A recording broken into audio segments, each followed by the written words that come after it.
আসসালামু আলাইকুম প্রিয় দর্শক, দেশ ও দেশের বাইরে থেকে যারা আজকে আমাদের সাথে আমাদের ভিডিওটা দেখছেন তাদের সকলকে জানাই অনলাইন এগ্রোভিডিওর পক্ষ থেকে আন্তরিক শুভেচ্ছা ও অভিনন্দন। আজকে আমাদের কাছ থেকে যে ভাইটি একটা তেলের মেশিন এবং একটা 3 মাথা অটো রাইস মিল অর্ডার করে বুকিং নিল, আমরা তার সাথে একটু কথা বলি। আসসালামু আলাইকুম ভাই। ওয়ালাইকুম আসসালাম। আপনি কোন জায়গা থেকে আসছেন? আমি শিবচর ঝাউবাজার থেকে আসছি। ঝাউবাজার থেকে আসছেন শিবচর। তো আজকে আমাদের থেকে আপনি কি কি মেশিন নিলেন? আমি তেলের মেশিন নিলাম এবং ধান ভাঙা, চাল ভাঙা, হলুদ মরিচ এগুলো মেশিন আমি নিলাম। তো ভিউয়ার্স, বাইকে দেখলেন একটা 3 মাথা অটো রাইস মিল নিল, একটা চায়না অয়েল প্রেস মেশিন নিল, দুইটা মেশিন বাইরের গাড়িতে লোড। তো ভাই এই মেশিনটা নেওয়ার উদ্দেশ্যটা কি আপনার? উদ্দেশ্যটা ভবিষ্যতে যেন এটা দিয়ে আমি স্বাবলম্বন হইতে পারি, আচ্ছা, এইটার জন্যই আর কি। ছোট করে নিজেকে একটা উদ্যোক্তা হিসেবে বহির্প্রকাশ করলেন আপনি, প্রথম পদ চলা।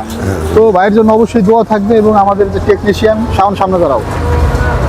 এই যে আমাদের যে টেকনিশিয়ান ভাইয়ের প্রজেক্টে যাচ্ছে মেশিনগুলো ইনস্টল করে দেখিয়ে দেওয়ার জন্য। যখন যে কোনো প্রকার সাপোর্ট লাগলে আমাদের টেকনিশিয়ান আছে অ্যাভেলেবেল, বাইকে সাপোর্ট দিবে। তো ভাই যারা নতুন এই মেশিনটা নিতে চায় তাদের উদ্দেশ্যে কিছু বলেন। হ্যাঁ, নেন, আপনারাও নেন। যারা ছোটোখাটো উদ্যোগ নেবেন, ছোটোখাটো ব্যবসা করবেন, তাদের জন্য এই মেশিনগুলো অনেকই ভালো হবে, অনেক ভালো হবে। তো ধন্যবাদ ভাইজান আপনার এত সুন্দর একটা রিভিউ দেওয়ার জন্য নতুন কাস্টমারদের উদ্দেশ্যে। আসসালামু আলাইকুম। ওয়ালাইকুম আসসালাম।